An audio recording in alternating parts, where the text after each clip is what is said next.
नमस्कार साथियों, आप सभी का मैं कमलेश कुमार बुनकर, वरिष्ठ अध्यापक संस्कृत, आप सभी का मैं अपने यूट्यूब चैनल अमृतवाणी संस्कृत में स्वागत करता हूं।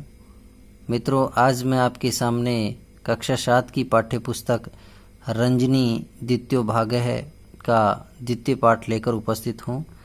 आशा करता हूं कि मेरे द्वारा किया गया प्रयास आप सबको अच्छा लगेगा। मित्रों, यदि मेरा किया गया प्रयास आप सबको अच्छा लगता है तो कृपया मेरे द्वारा बनाए गए वीडियो को लाइक करें और इन वीडियो को अन्य लोगों तक भी पहुंचाने का प्रयास करें, जिससे मैं जो प्रयास कर रहा हूं वो प्रयास उन लोगों तक भी पहुंचे जो इन लाभों से वंचित हैं।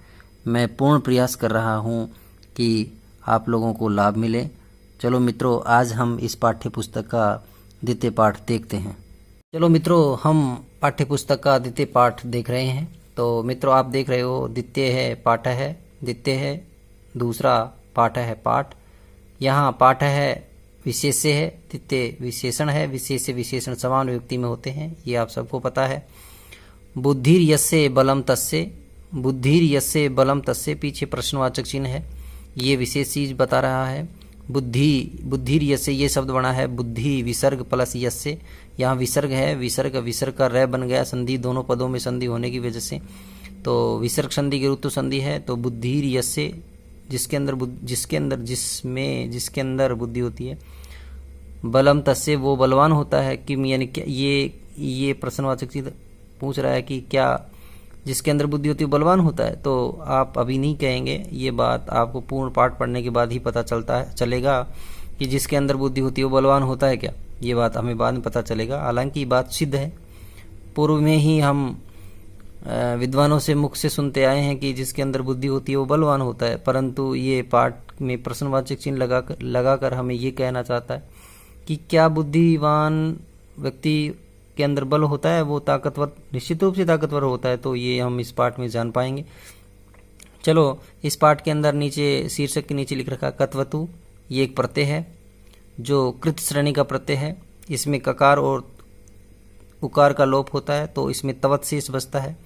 पुल्लिंग में इसमें वान लिखा जाएगा। जब सी धातु में हम कत्वतु प्रत्यय लगाएंगे तो वान शब्द यहाँ हमको देखने को मिलेगा। लंग लकार, ये और भूतकाल है, ये भूतकाल के लिए इस लकार का प्रयोग किया जाता है। च, ये दोनों शब्दों को कंजक्शन के लिए जोड़ने के लिए ये लगाया है। और यानी कत्वतु प्रत्यय और लंग लकार हम इस पाठ में जानेंगे। चलो मित्रों, इसका पाठ परिचय है। हितोपदेश है, हित प्लस उपदेशे, हित प्लस उपदेशे। हितोपदेशे बालानां बोधाय पशु पक्षिणां संवाद माध्यमेन रोचकाः कथाः वर्णिताः सन्ति। हितोपदेश में बालानाम, बालकों के हितोपदेश में बालकों के बोधाय, ज्ञान बढ़ाने के लिए, चतुर्थी व्यक्ति, बोधाय चतुर्थी व्यक्ति है, ज्ञान बढ़ाने के लिए, समझाने के लिए, पशु पक्षिणाम, पशु पक्षियों के, संवाद माध्यमेन, संवाद के माध्यम से, रोचकाः रुचिकर, कथाः अनेक कथाएं, वर्णिताः वर्णित, संति यानी हैं। अस धातु लटलकार बहुवचन है प्रथम पुरुष का।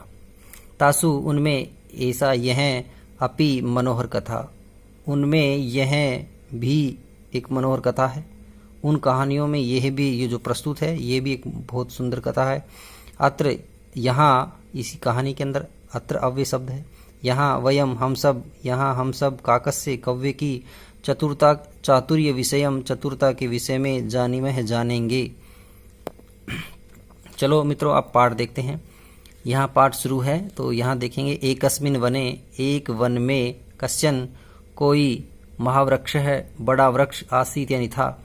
एकस्मिन वने कश्चन महावृक्ष आसीत, एक वन में कोई महावृक्ष था। तत्र वहाँ, एक है काका है, एक कौवा, पत्न्या सह, पत्नी के साथ, वस्ती इसमें रहता था।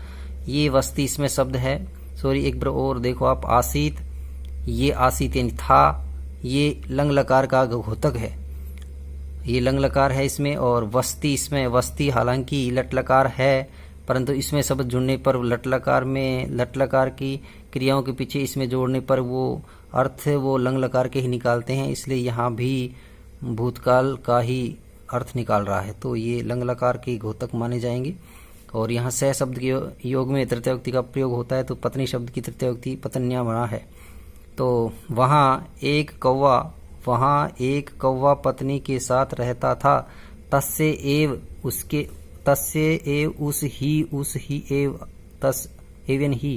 उस ही वृक्ष से वृक्ष के कोटरे में एक खोखले में एक कृष्ण सर्प अपी वस्ती, इसमें एक काला सांप भी रहता था। ये वस्ती ये लंग लकार है, ये लंग लकार का घोतक है।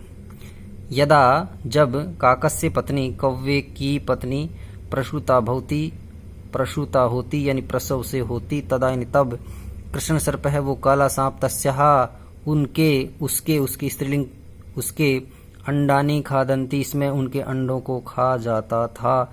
ये भी वर्तमान की क्रिया है, परंतु इसमें जुड़ने की वजह से ये लंग लकार भूतकाल का अर्थ दे रहा है।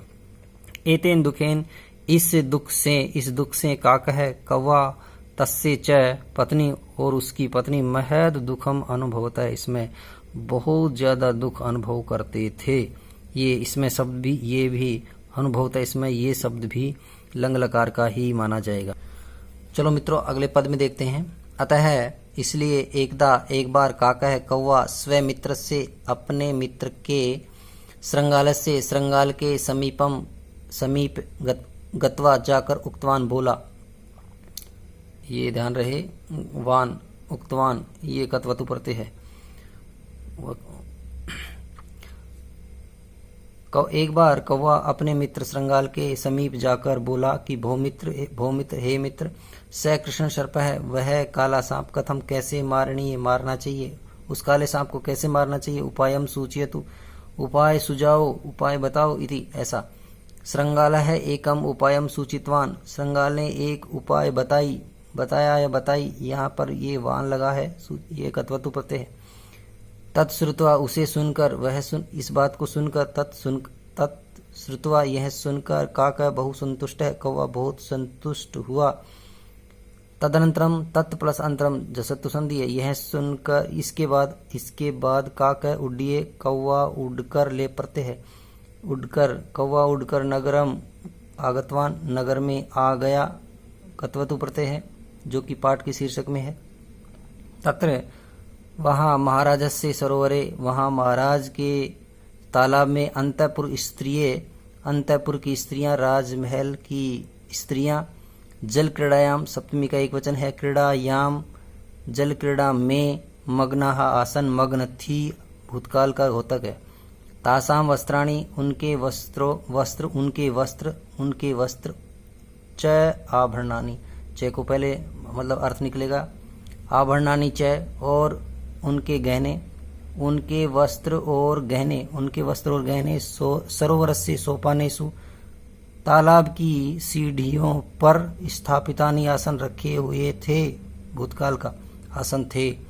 काकः तत्र गतवान कौवा वहां गया, एकम स्वर्ण हारम गृहीत्वा एक सोने के हार को गृहीत्वा कत्वा प्रत्यय है उठाकर ग्रहण करके अरण्याभिमुखम जंगल की ओर प्रस्थितवान चल पड़ा, प्रस्थान कर दिया।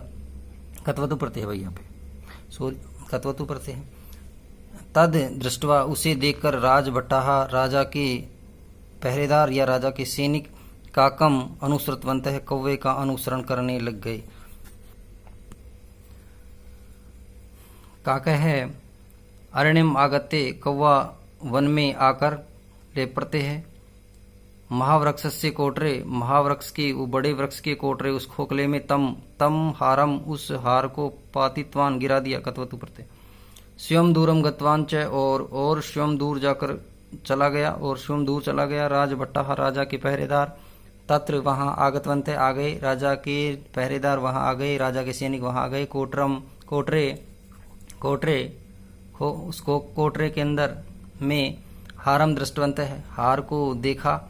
तदा तब तत्र यानी वहां स्थित कृष्ण सर्प है वो काला सांप कोपेन क्रोध से बही आगतवान बाहर आया। घतवतु प्रत्यय। राजभट्टः राजा के पहरेदार दंड प्रहारेण डंडे के प्रहार से तम मारितवंत है उसको मार दिया। हारम च नीतवंत है और हार को ले गए। तत्प्लसंतरम तदंतरम उसके बाद काका है कौवा पत्न्या स्वपत्न्या से अपनी पत्नी के सह यानी साथ सह शब्द के योग में तृतीय व्यक्ति अपनी पत्नी के साथ सुखेन सुख से जीवितवान जीने लग गया। जिया या जीने के लग कत्वतु प्रत्यय है इसमें। शिक्षा है, इस कहानी की शिक्षा है। उपायन तृतीय व्यक्ति है, उपाय शब्द में तृतीय व्यक्ति है। उपायन उपाय से ही यत है यहाँ पर यत सख्यम लिख रखा है। उपाय से जो हो सकता है। नहीं तत् यानी वह। शक्यम पराक्रम से वह नहीं हो सकता। उपाय से जो हो सकता है वह पराक्रम से नहीं हो सकता। इसलिए निश्चित रूप से पाठ के शीर्षक में कहा गया होगा बुद्धि यस्य बलम तस्य, जिसके अंदर बुद्धि होती है वह बलवान होता है। तो मित्रों, मैंने ये पाठ का जो भावार्थ बताया है निश्चित रूप से आप लोगों के समझ में आया होगा। मित्रों, समय अभाव रहता है मेरे पास, मैं एक एक अक्षर को बताने का प्रयास करूं, परंतु वीडियो लंबी बन जाती है, इसलिए कृपया माफ़ करें और मुझे फॉलो करें। धन्यवाद।